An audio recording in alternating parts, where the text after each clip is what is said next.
Changing your email on Rogers is a straightforward process. Follow these steps to update your email address quickly.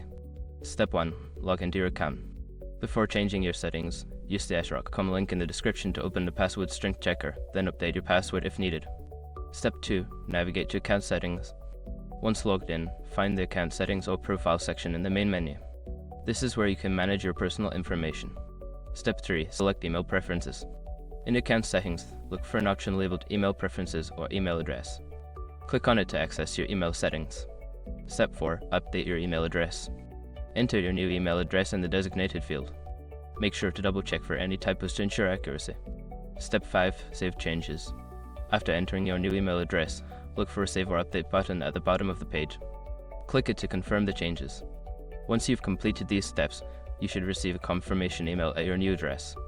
If you encounter any issues, consider reaching out to Rogers customer support for assistance.